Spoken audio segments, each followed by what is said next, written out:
y gritan: ¿quién me ha robado el mes de abril? Abril, ¿quién me ha robado el mes de abril? Empezamos con esta patética canción de este patético autor que les confieso que no soporto. Lo patético de Joaquín Sabina, pero antes de que me digan: Álvaro, vienes de hater, estás terminando el mes de abril y ¿quién te robó el mes de abril para estar tan enojado? No te confundas. No forzosamente cuando algo es patético es negativo y hoy lo vamos a aprender en este episodio de Imago, el podcast de Imagen Pública, porque ¿quién me ha robado el mes de abril? Me robaron los candidatos, las candidatas al debate me robaron mi tiempo, porque ojalá ese debate hubiera sido patético. Y empiezo con esa canción. Yo creo que en los podcasts, los últimos años, cuando es el mes de abril, no sé si he fondeado con esa canción, es probable. Y es que cada vez que empieza el mes de abril se me viene esa canción como un anclaje simbólico. ¿Por qué? Porque todos los meses los ligamos con algo. Es más, creo que nunca te he hablado de anclajes simbólicos. No es momento, no me voy a salir del guión, no llevo ni un minuto y ya voy a romper mi escaleta, pero sí le voy a pedir a alguien aquí de producción que me apunte para que el próximo mes hable en la sección de Nerds acerca de anclajes simbólicos, porque es un tema muy importante, pero no me pierdo. Los meses normalmente los relacionamos con algo, ¿no? Vamos de lo básico y lo más lógico. Diciembre, tal vez se nos viene a la cabeza Navidad, septiembre, las fiestas patrias, y así nos pasa con muchos, octubre, Halloween, pero hay meses bastante grises en temas de anclajes, como puede ser el mes de abril. Entonces empieza abril y en mi cabeza viene quién me ha robado el mes de abril, pero también acepto que como fan de la cultura pop regreso a mi infancia y a las Tortugas Ninja y se me viene el personaje de Abril O'Neil y luego se me viene el niño por ser el mes del Día del Niño y hasta a veces cuando es el mes de abril tengo que cantar el calendario de amor de la onda vaselina para ver qué es lo que pasaba en abril y en abril conejitos de Pascua nos damos. Entonces me acuerdo que es un mes de vacaciones y es un mes que a veces me lo roba el cerebro en otras cosas, la Semana Santa, descansar, me lo roban los impuestos. Es cuando se pagan impuestos también aquí en México y en otras partes del mundo, en Estados Unidos. Entonces me roba mucho desgaste emocional y el cerebro. Y es un mes que se presta en este particular mes, en el contexto de México, de las campañas y de cosas que están pasando, a analizar esa palabra que acabo de mencionar, patético. ¿Por qué Joaquín Sabina puede ser positivamente patético, aunque no me guste? Les digo, es extremadamente patético que en lo personal no tengo una buena conexión con este cantautor, pero ¿por qué hubiera deseado que los debates políticos, el debate a la presidencia, el primer debate de los 3 que se van a hacer para México, hubiera sido patético? Vamos a ponernos nerds. Get those nerds! Vamos a meternos a hablar de una de las áreas de estudio, de las artes, de las técnicas que más me apasionan y que más he estudiado. Retórica. Retórica, que si te leíste mi libro Salte con la tuya, cuento toda la historia acerca de la misma, pero haciendo un muy breve resumen. La retórica, que si bien el primer autor o más relevante se nos viene a la cabeza Aristóteles en su primer libro y tomo, porque sus libros de retórica son muy amplios, empieza a poner cuáles son las reglas del juego y nos dice que la retórica es el arte, el tecné de la persuasión, que los seres humanos tenemos deseos y lo que vincula la consecución de esos deseos con el lenguaje, todo eso es retórica. Es cualquier artificio, artilugio, maña, malabar verbal, técnica y estrategia que utilizas con la palabra para convencer a los demás. Y si bien Aristóteles siempre lo puso en el plano judicial, me refiero a el uso de la palabra para convencer a los miembros de un jurado en el entorno de un juicio, pues por supuesto que crece hacia el uso de la palabra persuasiva en general, pero me quiero poner nerd con los que yo creo que son los 3 recursos que es el mayor aporte, a mi parecer, dentro del libro, que son los 3 recursos de la persuasión. Él dice que para poder persuadir tiene que haber una selección o conjunción de 3 elementos: etos, logos y patos. Y expliquemos cada uno de ellos, porque también se me vino a la cabeza el kairos, pero eso te lo voy a dejar, yo creo, para la sección de abuelito, porque la historia es muy, muy, muy interesante. Centrémonos en etos, logos y patos como los tres recursos de la persuasión. Etos. Etos reside en el orador y en su credibilidad. Dicho de una forma más sencilla y en mi lenguaje, es tu imagen pública. El etos es la reputación que ya tienes y las creencias que hay sobre el orador y su contexto.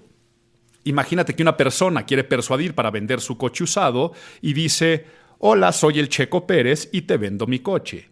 El simple hecho de ser un piloto de carreras de Fórmula 1 querido en México, pues pareciera que tuviera más etos para vender un automóvil o un tema que desafortunadamente en estas épocas vuelve a estar un tema de derechos y libertades y de elección sobre un cuerpo otra vez en boca de la gente por cosas que están pasando en Estados Unidos y en el mundo, como un tema del aborto, ¿no? La interrupción del embarazo. Aquí no me voy a poner en polémicas de estar a favor o en contra, pero sí estamos hablando de etos. ¿Quién tiene más recursos y etos para persuadir? ¿Un hombre o una mujer? Un hombre que diga a favor o en contra del aborto, o una mujer que diga a favor o en contra del aborto. Sin importar la postura, la mujer va a tener muchísimo más etos que un hombre por el simple hecho que un hombre no se puede embarazar. Lo estamos entendiendo. Entonces, en la política, si hablamos de un debate, los candidatos, las candidatas ya llegan con cierto etos a un debate. ¿Qué se cree de Xóchitl? ¿Qué se cree de Maines? ¿Qué se cree de Claudia Sheinbaum? Pero no solamente de ellas y ellos, sino qué credibilidad hay de su partido, de quienes son los titulares de ese partido. Entonces, el etos de Claudia Sheinbaum es el de Morena y es el de Andrés Manuel López Obrador, que se le permea y te puede facilitar muchísimo en un proceso de elección, pero también te puede pesar y te puede perjudicar. Vámonos al caso de Xóchitl. ¿Cuántos ataques le hicieron de el PRIAN? Porque el etos del partido, del PRI, Enrique Peña Nieto, todo lo que la gente tenga ligado al PRI, del PAN, con lo positivo o negativo en etos que pueda llegar a tener, se le permea. Entonces, en un debate, lo que tú tienes que hacer es o empoderar tu etos, ¿qué es lo que hizo Claudia Sheinbaum al decir cosas como a mí me han dado el premio 1, 2, 3, 4, 5, 27? Es empoderar la credibilidad en torno a su etos, o destrozas el etos de la contrincante, el contrincante. De eso se trata normalmente también gran parte de los debates, de o te empoderas o te lo tiran. En el ejemplo de Maines, él empieza presentándose como me llamo de tal forma, pero la gente me dice Maines y antes que nada soy papá y soy... Eso es para que tú le des una credibilidad de si eres papá, entonces tienes que ser amoroso, tienes que ser responsable, tienes que ser muchas cosas. O cuando Xóchitl le dice a Claudia Sheinbaum, es que tú eres muy fría, no tienes corazón, eres la dama de hielo. Y ese ataque es un ataque ad hominem a la persona, no a sus acciones, no a sus propuestas, sino un ataque directo al ser, es un ataque al etos. Y me estoy dando cuenta que estoy yéndome ya a la parte del análisis y estábamos aquí en la parte de nerds, pero es para que lo entiendas y así también vamos adelantando un poco. Y ya que estoy adelantando, por ejemplo, para mí, en la política como consultor en imagen pública, no tiene que ser negativo que te digan que ser una persona fría es malo para la política. A mí se me hizo un mal ataque al etos a nivel estrategia. ¿Por qué? Porque vean qué es lo que está pasando. Se juega con el cliché, el prejuicio y el lugar común de que por ser mujer no puedes ser fría y calculadora. ¿Tienes que ser cálida y gentil? ¿O ustedes veían una gran calidez en Felipe Calderón, en Enrique Peña Nieto, en grandes políticos internacionales como el frío François Mitterrand?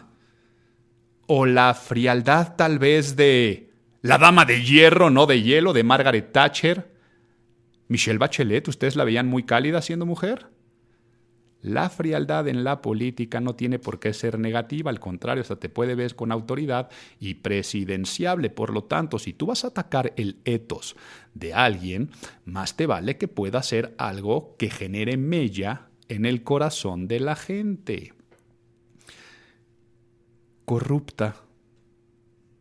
Cuando le dijo asesina, tal vez esos sí son fuertes en torno a un ataque al ethos. Ya entendimos que es el ethos, es lo que se cree de ti. Oye Álvaro, pero yo no soy el Checo Pérez y estoy vendiendo mi coche, pues entonces a ver cuál va a ser tu ethos, porque incluso el propio automóvil y la marca ya tiene un ethos. En mi caso yo tendría que decir, mira, me dedico a la imagen pública y lo cuidé, este coche como un consultor en imagen pública, porque todo lo juzgan y para mí el cuidado de los pequeños detalles es importante. Ahora resulta que por ser consultor en imagen pública mi coche tiene mayor credibilidad o puedo ser más persuasivo para que lo compren. Sí, tal vez, pero tú eres ingeniera o ingeniero. Yo qué sé, en cada acción, si tú vas a pedir un aumento de sueldo, lo que se cree de ti como colaborador, colaboradora, los resultados, lo que has hecho, cómo tengas puesta la camiseta de una empresa, te da cierto ethos. ¿Ya lo entendiste? Check. Ethos, tu credibilidad. Logos. No suena lógica, no suena a razón. El logos no depende del orador como el ethos. Depende del contexto, de lo que existe. Son los hechos, facts. Es todo aquello que pueda ser tan denotativo que demuestra, por ejemplo, este automóvil está al año con tanto kilometraje, jamás chocado, único dueño, todos los servicios de agencia. Estoy dando argumentos racionales de logos para persuadir en la venta de un automóvil. Es lo que tal vez en el debate, que los debates, si te das cuenta, no es un ejercicio de logos. Es bien poco el momento de un debate donde se habla de propuestas.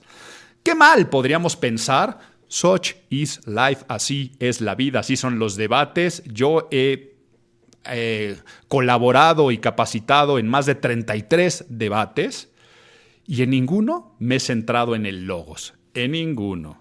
Cuando salen logos solamente son argumentos hacia la razón de cosas que son evidentes, ¿no? Oye, mira, tú estuviste en la cárcel por esta razón o este caso de corrupción en un partido, pero te vas a dar cuenta que no es tan de logos ese tipo de comentario que acabo de hacer, pero no me pierdo, difícilmente en un debate el logos es el que va a tener mucho peso. Hasta date cuenta cuando empieza la gente a discutir quién es mejor, Messi o Cristiano Ronaldo. Normalmente sale la pasión, sale el fanatismo, salen los escudos, los colores, las filias y fobias en torno a los jugadores. Muy pocas veces alguien se pone a argumentar con la numeralia. Cantidad de goles, de trofeos ganados, de cosas de esas. Es bien raro que alguien se ponga a argumentar a partir de el logos, pero entonces Xochitl era cuando sacó una tarjeta y dijo, esta tarjeta del no sé qué, de los medicamentos que la gente va a poder ir a las clínicas, aunque sean privadas, a que les den sus medicamentos, ese es un argumento de logos. Y ahora sí, a la que veníamos, patos. Patético, de ahí viene la palabra. Patos, Aristóteles dijo que es aludir a las emociones de los demás. Aludir a la emoción de un juez o de un juzgado para poder poner la balanza a nuestro favor. Por lo tanto, el patos son todas las estrategias que no viven en ti porque van a vivir en el corazón de tu audiencia, pero que tú tienes que provocarlas. Tú tienes que hacer algo, decir algunas palabras, mostrar algo para que la gente empiece a sentir cosas. Y entonces yo siempre he dicho que el pegamento de la memoria son las emociones. Para que algo sea memorable, tiene que despertar emociones y sentimientos. Maya Angelou lo dijo con una frase maravillosa: la gente olvidará lo que dijiste, pero nunca olvidará lo que les hiciste sentir. La repito, la gente olvidará lo que dijiste, las palabras que pronunciaste, pero nunca olvidará lo que les hiciste sentir. Hace 6 años nos acordamos de los debates de Se acercaba Ricardo Anaya y la cartera, ¿dónde está? Me la van a robar, decía Andrés Manuel y la gente se reía. Ricky, Riquín, Canallín, y hasta la fecha nos seguimos acordando de ello. O el Bronco, yo le voy a cortar las manos a los rateros y a los ladrones.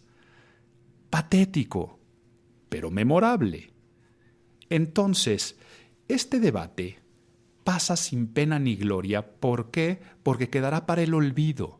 No hay pegamento en la memoria porque no hubo emociones. Y cuando se trataron de despertar emociones, la realidad es que cayeron más hacia la parte del ridículo, una bandera que quién sabe qué stunt, qué montaje iban a hacer, pero al salir la bandera al revés, con el mal manejo del tiempo y el atropellamiento, pues no llegó nunca a despertar un tipo de emoción. O lo que decíamos, la dama de hielo. No pegó. Quiere decir, al decir no pegó en nuestra memoria por carencia de emociones. Le faltó ser patético y digo, ojalá hubiera sido patético este debate. Y ahora sí me vas a entender por qué yo no puedo con Joaquín Sabina. Es extremadamente emocional. Vete a escuchar la letra de esa canción de Quién me ha robado el mes de abril y es un harakiri tras harakiri de sufrimientos y de cosas. Entonces cuando yo me pongo a escuchar a Joaquín Sabina me clavo tanto en las letras que empiezo a decir, me despierta tales emociones o que yo no puedo tener una empatía o simpatía, híjole, voy a tener que explicarte en torno a la empatía y la simpatía ahora que estamos nerds, pero a lo que voy es mi corazón no se sintoniza y no vibra. Te iba a hablar acerca del Kairos en la parte de abuelito, pero se me acaba de colar también ahí un tema interesante. Te voy a contar una historia, espero te interese. ¿Me cuentas un cuento? Bueno, antes de entrar al Kairos, vayámonos a la historia de patos y vámonos a la parte etimológica. Patos, en una de sus acepciones o la más conocida, es enfermedad, dolor, pero en sí es sufrimiento. Y el sufrimiento muchas veces lo ligamos, o al día de hoy semánticamente, lo ligamos al dolor, a un sentimiento que no es placentero, a nadie le gusta sufrir, pero en sí, cuando Aristóteles habla del patos, hablaba en torno a las emociones cuando las somatizas físicamente, o sea, la experiencia de sentir físicamente algo. Por eso, una patología es el estudio de esos sentimientos físicos relacionados principalmente con el dolor y por lo tanto con la medicina y las enfermedades, las patologías. Pero entonces hay muchas palabras que se derivan del patos, como acabamos de aprender lo de patético. Lo patético es aquello que va a despertar emociones que físicamente se sienten, pero aquí también te cuento la historia de las palabras empatía, apatía, antipatía y tantas cosas que van relacionadas dentro de la familia del patos. Entonces, contándote la historia de las palabras, sabiendo que patos son las emociones, hace un rato dije empatía y simpatía. Vámonos a esta parte más lexicológica, lexicográfica, etimológica en torno a las palabras. Y patos es enfermedad, que sería por lo tanto la empatía. Es adentro. Por lo tanto, es yo me puedo meter en tus emociones. Eso es la empatía, que no la confundas con la simpatía. Sim es igual, similar o simplemente afirmación. Sí, por lo tanto, estoy de acuerdo con tus emociones. No es que esté dentro de mis emociones, sino me sintonizo con tus emociones. Tus emociones son iguales a la mía. Entonces, ¿cuál es la diferencia de una empatía a una simpatía? En que la empatía no forzosamente tienes que estar de acuerdo con la emoción de la otra persona, pero puedes comprenderla, puedes entenderla, puedes ponerte en los zapatos de la otra persona y vivir una experiencia como si fueras la otra persona, pero realmente no lo sientes. La simpatía es cuando estamos sintiendo lo mismo. Más adelante te puedo dar tips en torno a cómo utilizar la simpatía más que la empatía. ¿Por qué? Porque los seres humanos muchas veces nos centramos en ser empático y pensamos que ser simpáticos es ser chistosos. Y no. Es bien interesante la parte de la simpatía. Te voy adelantando un poquito, pero para adelantártelo te pongo aquí en la mesa la palabra antipatía o apatía, que son dos cosas diferentes. Apático, patos es sentimiento, carencia de, no existen. Por tanto, una persona apática es una persona sin emociones, una persona que no le despierta pasión las cosas, una persona que tal vez vas a una vacación y no se emociona porque tienes que ir a una vacación, que apático. Y alguien antipático es lo contrario al simpático. Anti, estamos en contra de las emociones. Entonces, ¿qué pasa? Si es una persona apática y tú te pones en un rol también de apatía, en ese momento se convierte en simpatía. Escuchen por favor la paradoja. Ahora lo voy a decir con la antipatía. ¿Tienes a personas sentimientos y emociones contrarias a las tuyas o tú emociones y situaciones contrarias a las de esa persona? Entonces, si tú te pones en un juego de rol como si fueran las emociones del otro, quiere decir, primero practicas la empatía y con esa empatía, ¿por qué esta persona está sintiendo esto? Luego tú empiezas a ser también una persona antipática. En ese momento, la antipatía de la otra persona con tu antipatía se convierte en simpatía. Entonces son formas maravillosas de desarmar a los demás. Imagínate que tú dices, esta fiesta está buenísima, y la otra persona dice, esta fiesta está malísima. Pero tú quieres convencer a la otra persona de que la fiesta no está tan mala. ¿Qué es lo que tendrías que hacer? Cuando la persona dice, ay, es que qué horror, esta fiesta está aburridísima. En vez de tratar de persuadir diciendo, claro que no, está buenísima, tienes que decirle, sí, tienes razón, como que algo le falta, sí está aburrida. En ese momento los corazones se sincronizan y la apatía o antipatía se convierte en simpatía. Ya estamos los dos de acuerdo. Para que en el momento que existe la simpatía, estamos en igual de emociones, le dices a la otra persona, ¿qué podríamos hacer para pasarla mejor? ¿O qué te gustaría que tuviera? Y entonces la persona empieza a dar propuestas y ¿qué crees? Que son exactamente tus mismas propuestas. ¡Qué casualidad!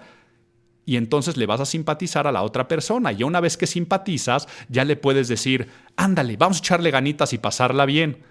Entonces, no eres tú la persona del problema, el problema es la fiesta, aunque no lo sea, pero por simpatía yo te saco y te llevo a otro punto. Y no saben eso en las ventas, en la educación con los hijos, sobre todo adolescentes o niños, en los procesos de ligue. Saber utilizar las apatías y antipatías para convertirlas en simpatías es poderosísimo. Y muchas veces lo único que practicamos es la empatía. Me pongo en tu lugar y te entiendo. Ay, sí, pobrecito de ti. No. Eso es la empatía. No es pobrecito de ti, sino es pobrecitos de nosotros. Lo que te hicieron a ti también me duele a mí. Y en ese momento empieza a haber una simpatía. Y entonces de la simpatía vas a poder tener un mejor consuelo. Pero mira, todo eso te lo iba a poner en la sección, o más bien debería de pertenecer a la sección de Nadie te preguntó, porque te conté la historia de El Patos, pero lo real es que te quería contar en Abuelito, cuéntame un cuento, el Kairos, que a mi parecer es otra de las grandes aportaciones del libro 1 de retórica de Aristóteles. Y para eso tengo que contar la historia de este hijo pilón de Zeus. Hablando de la mitología griega, Kairos fue el hijo no esperado, el más joven. Cuando Zeus ya no quería tener hijos, viene este pequeño ser que hasta su madre se desconoce. Entonces digamos que le cayó de repente, ahí como no se aceptan devoluciones en la película de Derbez, le cayó a Zeus este pequeño dios divino que además tenía muchísimo carisma y que le ayudó a lograr cosas muy positivas. Esta historia después se lleva a otras cosmovisiones como los tiempos de Dios, que se dice los tiempos de Dios son perfectos. Y si lo vemos en otro tipo de ya concepciones, es el famoso timing. Por lo tanto, Kairos se convierte en el dios de la oportunidad y del oportunismo, que es el tiempo, el Kairos, como un sentimiento y no el tiempo como cronos, cronométrico. Vamos a entenderlo un poco más y vuelvo a contar la historia de abuelito o te pongo en mayor contexto. Cronos fue el creador del universo, el creador de los tiempos y de tantas cosas con las cuales Zeus tuvo que pelear. O sea, Zeus luchó contra la tiranía de Cronos. Pero realmente quien acaba destruyendo a Cronos es Kairos. Y es que Cronos tenía cierto orden donde la métrica es muy importante. Cronometría es la medida del tiempo de una manera cuantitativa en cantidad. Kairos es la forma cualitativa. La brevedad es un sentimiento. ¿A qué me refiero con que la brevedad es un sentimiento? ¿Qué es algo breve? 2 minutos o 3 horas. Tú puedes ver una película de 3 horas, pero que está buenísima y se te hace breve. O puedes ver un cortometraje de 10 minutos aburridísimo que se te hace eterno. Eso es el Cronos. Ese es el Kairos.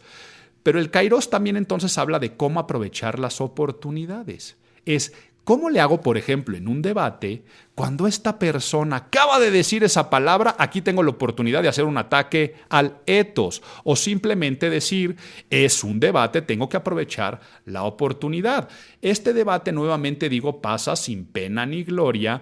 ¿Por qué? Porque Claudia Sheinbaum lo que hizo fue nadar de muertito. Ahorita lo explico un poco más adelante.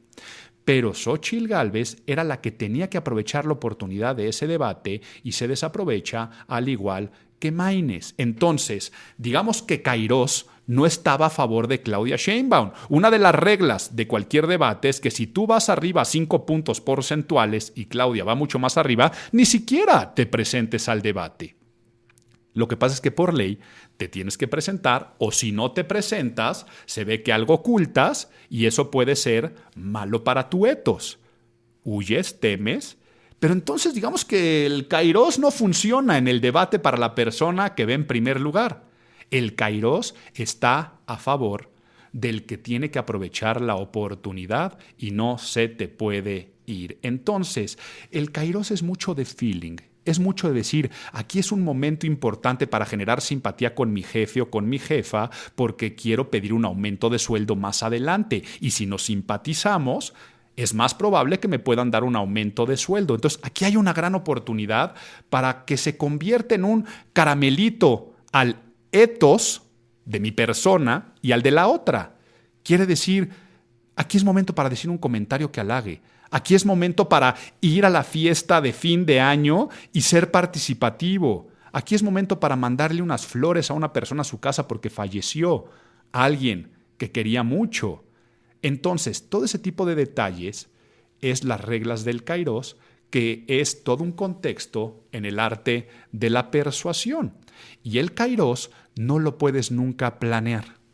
Que eso es interesantísimo acerca también de la historia de la mitología griega, porque Zeus dice, yo en el momento que ya estoy en una consolidación, que ya no puedo tener más hijos, viene este hijo y lo que piensas que es como una desgracia se convirtió en una gran fortuna.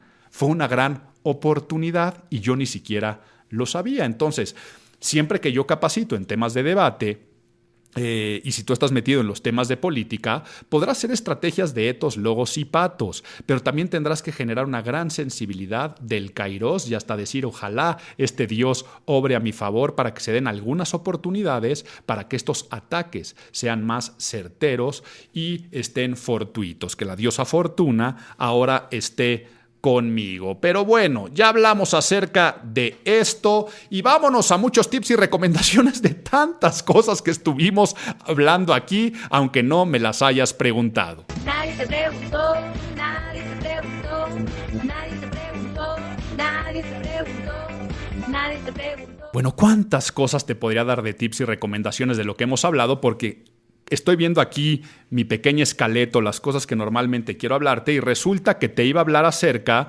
de abril, siendo el Día del Niño, cómo poder aprovechar el etos del niño en nuestro día a día y de esa forma, recuperando el etos del niño, el niño que llevamos dentro, cómo poderle hacer para tener un mejor etos a nivel social, laboral o en la vida en general. Y claro que te lo voy a decir, pero sí quiero recordarte que las emociones son el pegamento de la memoria. Dirígete al corazón, no al cerebro. Será el primer tip que te voy a decir. En todo lo que hagas, te dediques a lo que te dediques, dirígete al corazón, no al cerebro. Y cuando tú tengas el control de los tiempos, recuerda que para hacer tus mensajes inmortales no necesitas hacerlos eternos. Te lo repito, para hacer tu mensaje inmortal no necesitas hacerlo eterno. Lo bueno cuando breve, 2 veces bueno. En los debates se les dice, candidato, candidata, tiene 5 minutos, tiene minuto y medio. No forzosamente tienes que utilizar todo el tiempo. Tal vez con una pequeña frase en 10 segundos, ¡pum!, detonaste una bomba que después hablar de más le va a perder la atención a ese tipo de cosas. Lo que puedes decir en media hora, ¿por qué lo vas a decir en una? No es que tienes que dar una conferencia de 1 hora. Si lo puedo decir en media, y después, ¿por qué decirlo en media si lo puedo decir en 15? Eso es cronómetro. ¿Pero qué pasa? No. Forzosamente tienes que dar la conferencia en 1 hora porque así es como está el programa del Congreso. Híjole, pues más me vale que entonces utilice el Kairos a través de las emociones, porque si yo emociono a la gente, en algunos momentos la divierto, en otros momentos la preocupo, a la gente se le hará breve.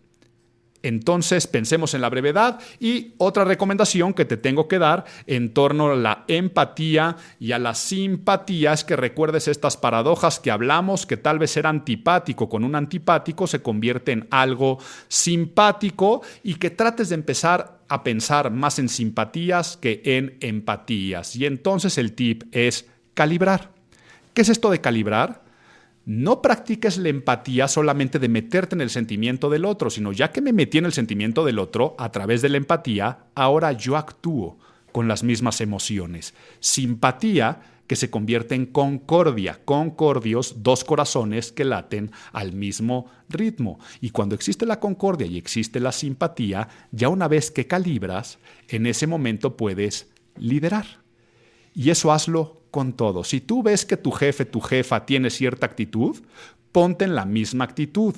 Empieza a utilizar el calibre, o sea, calibra, y tarde o temprano tú podrás liderar. Si eres padre, madre y tienes hijos pequeños o adolescentes, imagínate un niño pequeño que no se quiere meter a bañar, un hijo adolescente que no suelta el teléfono a la hora de la comida. Si tú lo que haces es decirle a esa persona, es que estás mal, es que eres un puerco, es que te voy a castigar, es que te voy a dejar sin teléfono, es que es una falta de respeto, en ese momento no vas a estar logrando simpatía. Oye, Álvaro, pero ni modo que me haga el chistosito. No te confundas, eso no es la simpatía. Tendrías que decirle, ¿no sabes cómo yo también estoy totalmente adicto a mi teléfono y andaba viendo algo, pero hago un gran esfuerzo cuando estamos aquí en la mesa para estar contigo y platicar contigo? ¿Pero qué es lo que estás viendo? Estoy hablando con mis amigas. ¿Y de qué platicas con las amigas? Y de la plática de las amigas, poco a poco verás que solito el hijo o la hija va dejando el teléfono y termina hablando contigo. Calibraste y después lideraste. Oye, ¿que no te quieres bañar? No soporto yo tampoco bañarnos. ¿Por qué será que no nos gusta bañarnos a los seres humanos? Porque nos quita el tiempo. Y ya te va a empezar a dar todos los argumentos ese niño desde su mente infantil. Aunque tú tengas argumentos muy poderosos de por qué es importante bañarte, tienes que hacerle sentir al niño que sus argumentos tienen muchísimo peso, porque después de los argumentos de peso, calibras y lideras y dirás, pues sí que friega, ¿verdad? Que nos tenemos que bañar, pues ni hablar, hacerlo. Y entonces desarmas por completo a la otra persona. Pero, ¿cómo empoderar nuestro etos? Hablando del Día del Niño y regresando a este niño interno, ¿qué éramos o qué características tenía nuestro etos cuando éramos pequeños? Y te voy a decir cuáles son las palabras que se me vienen a la cabeza. Y como niños éramos curiosos, presentes, sencillos y resilientes. Curiosos, presentes, sencillos y resilientes, los niños, curiosos. Siempre estábamos tratando de inventar algo nuevo. El por qué, y por qué el cielo es azul, y por qué no sé qué, y por qué, el por qué de las cosas lo queríamos saber. Y de esa curiosidad venía un pensamiento muy inquisitivo, andar explorando, andar viendo, a ver este cochecito, lo armo y lo desarmo, juego con el caracol, veo cómo estoy, y tal vez experimentando hacíamos cosas que tal vez no son agradables, pero acabábamos aprendiendo. Y entonces, por ser curiosos, la curiosidad mató al gato. Por ser curioso se te quedaba atorada la cabeza en unos barrotes, o por ser curioso te acababas lastimando, o por ser curioso te regañaban de ¿qué haces arriba, en el techo, de no sé qué? Y ya aprendías que no tenías que subirte a los techos, pero satisfacías esta curiosidad. Cuando se pierde la curiosidad, se pierde la inventiva, se pierde la creatividad y se pierde el pensamiento crítico. ¿Y saben qué? Me voy a poner aquí un poco patético, emocional. Creo que así éramos los niños. Hoy yo creo que los niños ya dejaron de ser curiosos. ¿Por qué?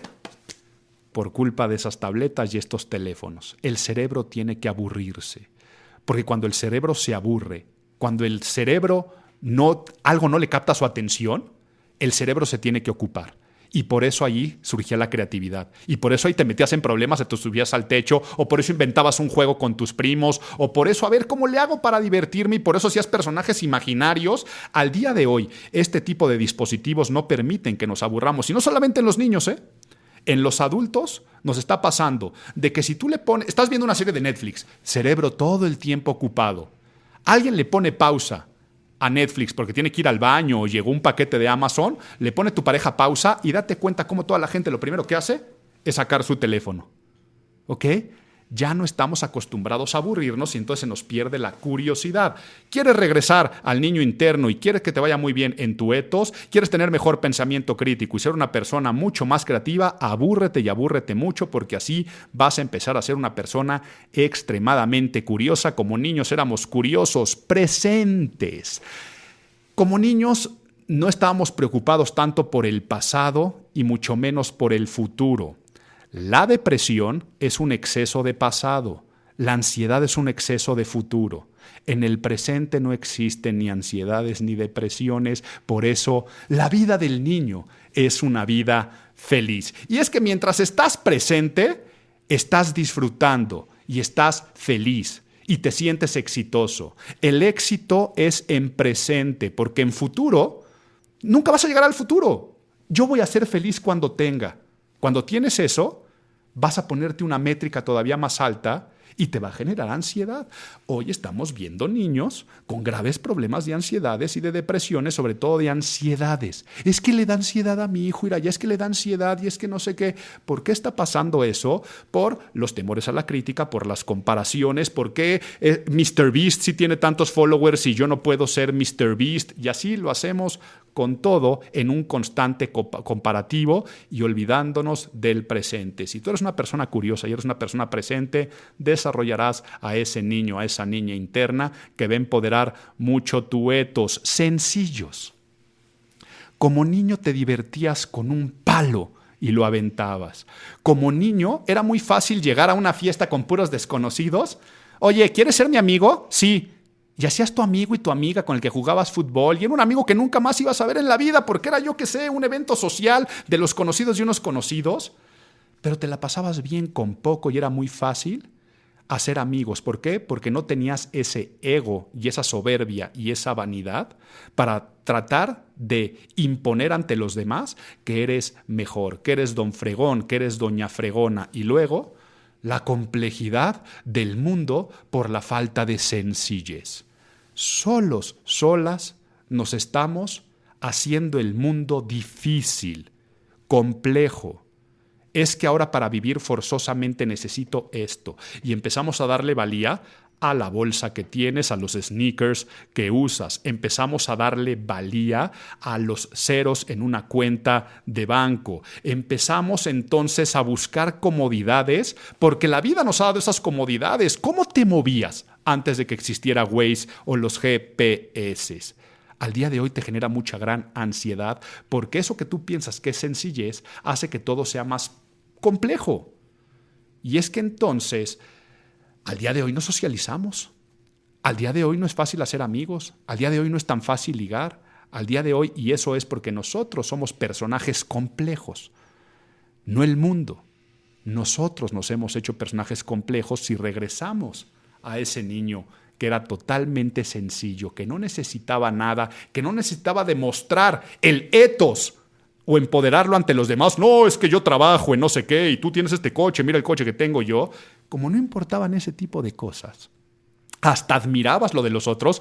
¡Guau! Te trajo Santa Claus el balón azteca único, el Tango Torino. Y en vez de envidiarlo porque yo no lo tengo, lo agarrabas y le decías felicidades, qué padre está el balón. ¿Me prestas tu Nintendo un poquito? Es que a mí no me lo trajo Santa, pero no era a través de la envidia, era a través de la admiración acerca del otro. Entonces, tú podrás conseguir muchos más amigos interesándote en los demás que haciendo que los demás se interesen en ti.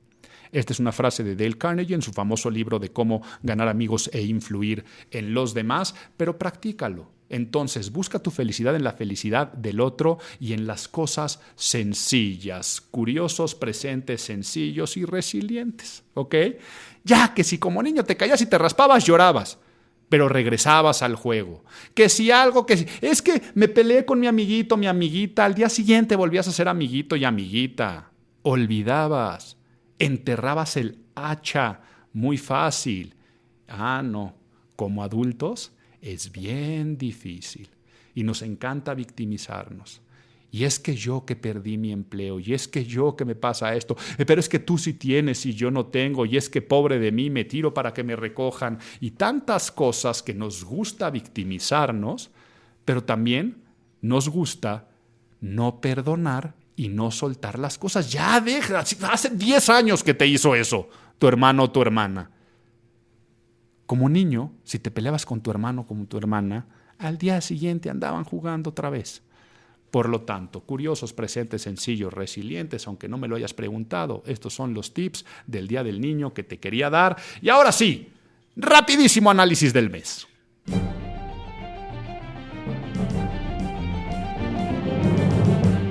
Y digo rapidísimo porque prácticamente ya hemos hablado los puntos más importantes del debate. No te tengo que decir etos, logos y patos, ya lo entendiste cómo llegaron, pero debería de haber sido mucho más patético. Pero veamos entonces qué pasa con este debate. En este debate no existen ganadores y ganadoras. Es un debate que queda para el olvido. Pero al quedar para el olvido, al no haber sido patético, gana Claudia Sheinbaum.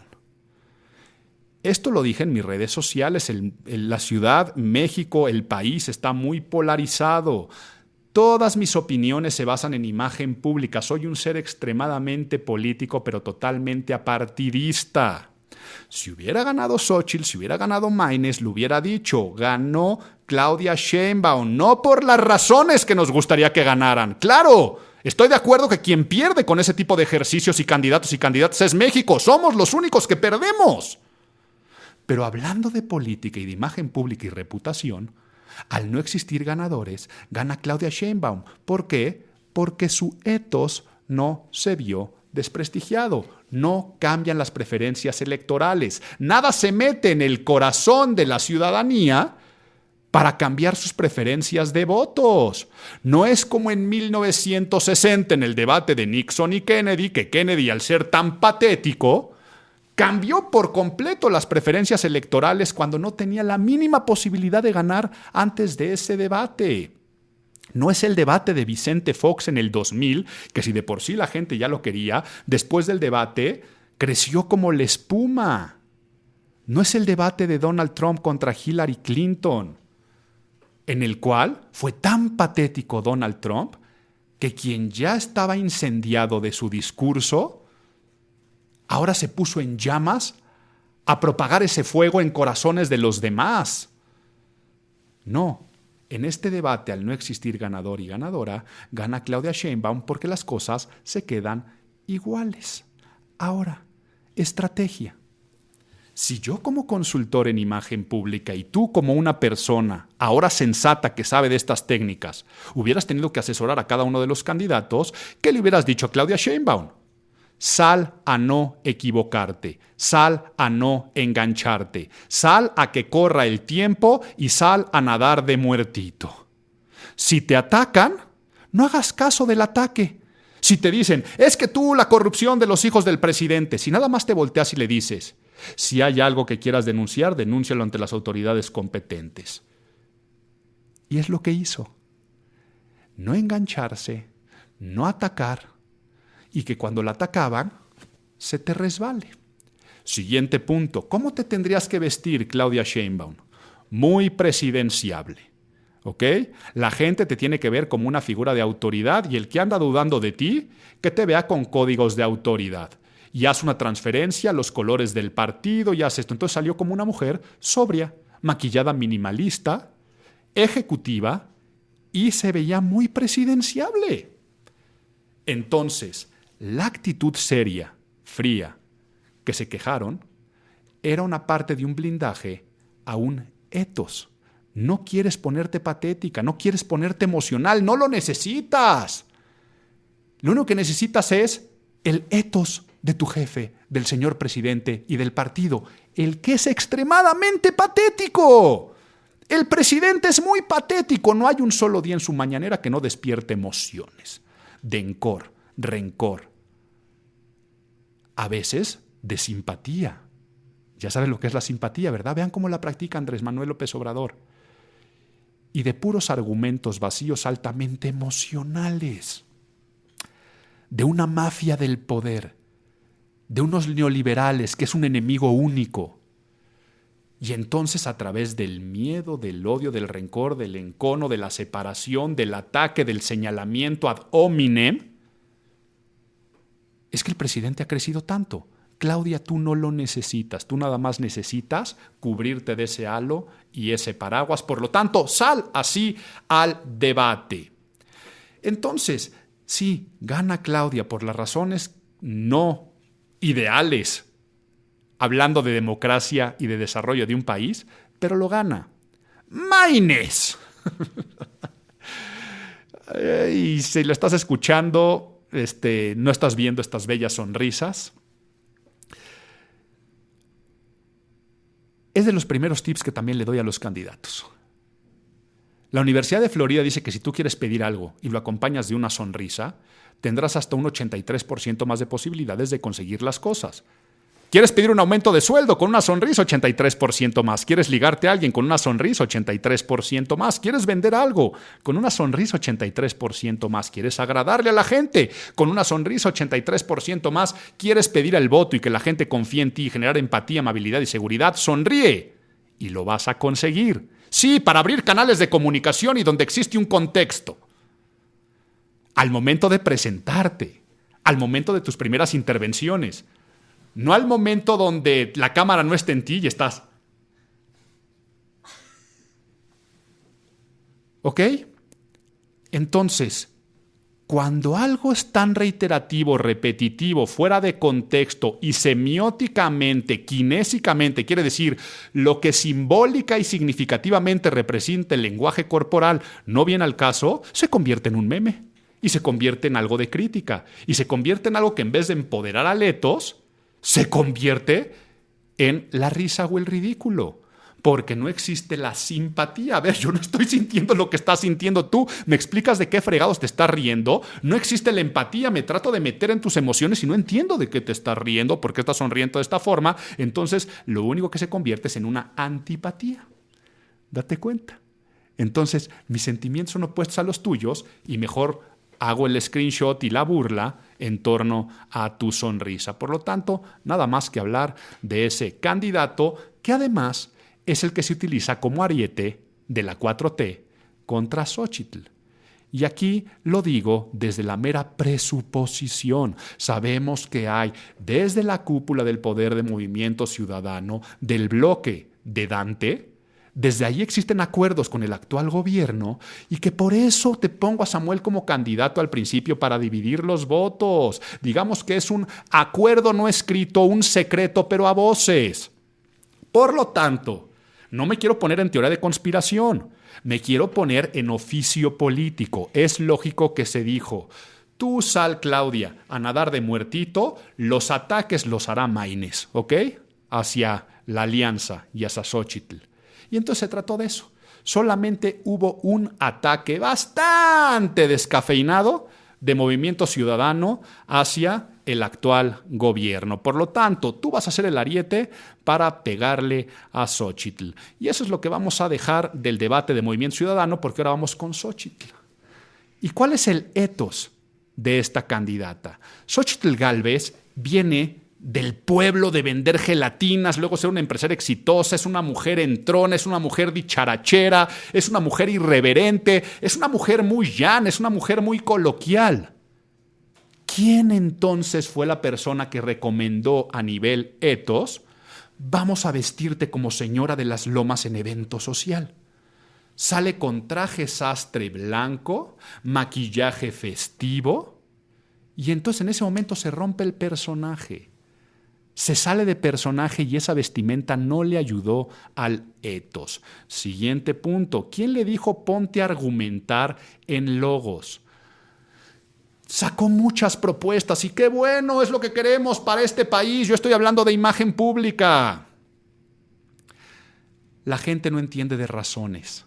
La gente decide en emociones. ¿Por qué no salió con la espada desenvainada? Pero para pegarle al ethos del presidente con estrategias patéticas. Tu enemiga no es Claudia, tu enemiga es Andrés Manuel y la 4T. Todo el tiempo le estuvo pegando a la línea 12 del metro, a el Repsamen. Y lo que tenía que estar pegando es, sí, cuando hizo el ataque a los hijos del presidente, fue el único que por ahí tuvo un guiño patético. Pero tenía que haber desde un principio salir a atacar a la 4T, al presidente, a que no tiene que existir una continuidad, a que México tiene que cambiar desde ese ethos que también agrada. Muchos golpes de patos que no existieron y luego Kairos. El oportunismo, la oportunidad y el manejo del tiempo. Fue muy malo el manejo del tiempo de Xóchitl Gálvez. Sabemos que el INE también pierde en temas de credibilidad al producir los debates. Un debate muy mal producido. Grandes moderadores lo hicieron muy bien las personas que moderaban, porque hasta ante los errores de producción, de manejos del tiempo, lo sacaron con gracia. Pero me refiero a que a Xóchitl se le veía apresurada. Hablaba muy rápido, con temas de dicción que se iba cortando y entrecortando. No confundas el tema de dicción con los temas del habla. Muchas veces me han dicho, oye Álvaro, las cuestiones de rotacismos, lambasismos o disfemias al hablar en público, ¿qué es esto que estoy diciendo? Desde las personas que tartamudean hasta, como el caso de Xóchitl, el no poder pronunciar la R, ¿eso afecta? No. Claro que sí genera algún tipo de ruido, pero la gente no va a dejar de votar por ese tipo de cosas. Al hablar de dicción, estoy diciendo que se veía atropellada y se veía muy sofocada.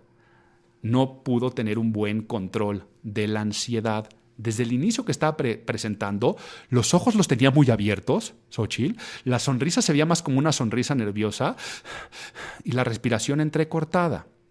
Por lo tanto, fue mal debate. Sí, lo siento para tantas personas que son seguidores de este proyecto, de tantas personas que deseamos o desean también un cambio de este país. Y no hago yo los comentarios, porque si se meten a mi Instagram, uy, Chairo vendido, estás con la 4T. Ah, no, pero cuando ataco a la 4T, neoliberal de no sé qué y no sé cuánto, soy consultor en imagen pública y podríamos ayudar a tanta gente. Y me río porque no sé si vieron una candidata, no me acuerdo el nombre. Si esa candidata no pudo acordarse de hablar y de hilar ideas en un debate, una candidata para Diputación, Distrito 20, creo que Coajimalpa, sé que es perredista. Por favor, busquen por ahí. Yo creo que es la peor participación en un debate en la historia de México, donde de plano no pudo hablar y hasta su contrincante la fue a apapachar. Así como estaba sufriendo tanto que ya cuando tu contrincante en un debate te dice, ay, pobrecita, y te abraza y le dice, sí, pobre de mí, ya habla mucho de ganadores y perdedores del debate. Pero bueno, me hubiera gustado analizar también dos declaraciones muy interesantes, pero mejor analízalas en tu cerebro. Una de ellas es Claudia Sheinbaum diciendo que en este país se puede vivir muy bien sin trabajar. Híjole, vean lo patético que hay detrás de eso. en este país se puede vivir muy bien sin trabajar. O sea, ese asistencialismo llevado al grado de decir, pues voy a votar, porque se puede vivir maravilloso sin trabajar. Híjole. Y el gran error y desliz cuando Xochitl dice, se le ataca, ¿no? Es que tú tienes casa, dice Claudia Sheinbaum, y yo vivo en un departamento rentado. Y la respuesta en un foro muy importante de Xochitl, es decir, con todo respeto, ¿no? Porque sabemos que si no es con todo respeto antes, ya no vas a tener un problema de imagen pública. Con todo respeto, si a los 60 años no has podido construir un patrimonio, la verdad sí estás bien, güey. Híjole, ese es un comentario que si dices de uno a uno en una persona con cierto nivel de capacidades, de niveles socioeconómicos y adquisitivos, es un comentario que posiblemente te celebran. O sea, si tú lo dices, si Xochitl lo dice en una reunión de gente de clase media alta que han construido un patrimonio y que a los 60 años tienen casa propia, y es el comentario de decir, pues es bronca de ella, ¿no? Si a los 60 años no ha tenido un patrimonio y no puede comprarse una casa, pues tienes que estar muy güey. El resto de la gente en la comida va a decir, sí, tienes que estar muy güey.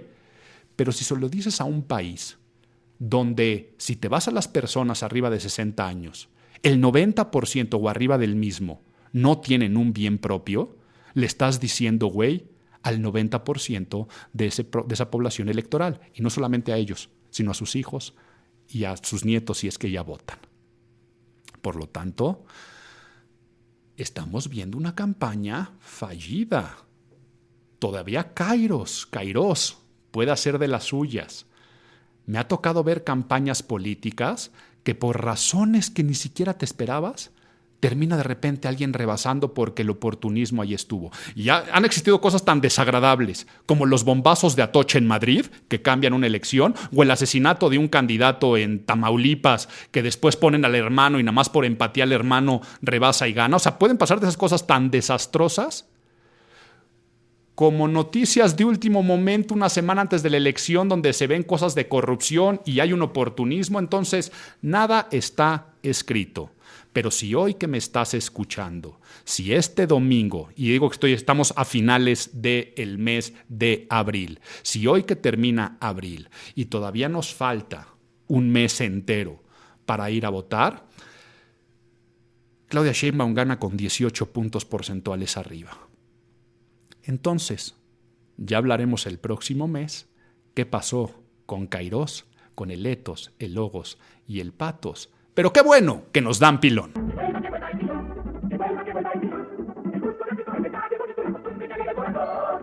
Y los únicos que no me robaron el mes de abril fueron muchos artistas, muchos músicos, grandes lanzamientos musicales este mes, que van desde unos consentidos de toda mi vida, Pearl Jam, lanzando un disco que regresan con todo y con mucha fuerza. Taylor Swift sacó nueva música. Y miren, de Taylor Swift aquí aprovecho para decirles cómo también en temas de etos, cuando algo se repite, cuando algo se convierte en un cliché, cuando algo se alarga innecesariamente, termina aburriendo y se termina desgastando. A ver, imagínate que es como un show de magia. La primera vez que ves un truco de magia que te sorprende, ¡wow!, te emociona, lo admiras, está padrísimo. La segunda vez que ves el show de magia, te interesa y tratas de buscar la fórmula, dónde está el truco, y te sigue impresionando, pero lo entiendes más. La tercera vez dices, ya entendí el truco y te admiro, qué bien lo haces. La cuarta vez ya no te sorprende y te aburre y le dices, ya haz un truco nuevo, ¿no? Por favor. Es lo que le está pasando a Taylor Swift. Sorprende cuando hace la dupla de composición con el disco Folklore y agarras a los productores del momento y te puedes traer desde The National a Dresser y por supuesto ahí no puede ser que se me haya olvidado el nombre de Jack Antonoff y te traes al gran productor y haces este combo con el Midnight en Pandemias, con el Folklore. ¡Wow! Sorprende. Yo dije, ¡wow! Discazo de Taylor Swift. Sorprende. Saca el siguiente disco, el Folklore, y ahí es donde te pones a analizar la fórmula, la producción, los recursos de consola, cómo están las líricas, la composición, los juegos de palabras, dónde está la poesía detrás de las letras de Taylor Swift. Y dices, wow, te admiro muchísimo, aplaudo. Y viene después el Midnights, ¿no? El tercero. Discasasasasazo, que dices, ya te entendí, estás consolidada, gran truco, ya entendí tu fórmula, ya entendí la producción con Jack Antonoff y Dresser, maravilloso. Este cuarto disco que utiliza la misma fórmula ya aburre, ya se convierte en cliché. Parece un disco de inteligencia artificial, ya sabes, a la inteligencia artificial decirle, compónme un disco con letras inspiradas en estos 3 discos de Taylor Swift y te sale el de iba a decir la Sociedad de los Poetas Muertos, pero no me acuerdo cómo se llama ahorita el disco, algo de los poetas, te sale ese disco. Parece una sátira, ahora es un discazo, discazazazazazo, pero ya es el conejo en el sombrero, lo ves de entrada y dices, aburre, se alargó innecesariamente. El combo entonces, Taylor, Antonoff, Dresser, ya dio lo que tenía que dar. Y la única canción de ese disco, a mi parecer, que vale la pena, es la que canta con Florence the Machine. Y es una canción que se sale, ¿no? ¿Por qué? Porque la coautoría es de Taylor con Florence, la producción es más de Taylor, y si bien por ahí se repite un poco, pero no de esos discos. Hay una parte, sobre todo el puente y el cambio, el precoro se parece mucho a la canción de Trouble. ¿Sabes qué? Me estoy dando cuenta que por qué te estoy hablando de Taylor Swift si estamos en la de Pilón y era una recomendación y no te estoy recomendando el disco de Taylor Swift. Ya mejor cierro y termino con lo que sí te iba a recomendar. Discazazazazazazazo de Vampire Weekend, ¿ok? Ese sí lo vuelve a hacer Ezra Koenig. Tú puedes ver un estilo musical muy característico de Vampire Weekend, pero ahora le meten violín, le meten muchísimo piano, meten una serie de diálogos entre un saxofón, el violín, el piano, con las composiciones clásicas de Vampire Weekend. Ese sí lo vuelve a hacer. Es una fórmula que no se desgasta, es una fórmula que va evolucionando. Es el pilón que te quería dar. No te pierdas el nuevo disco de Vampire Weekend. Only God was above us. Solo Dios está sobre nosotros.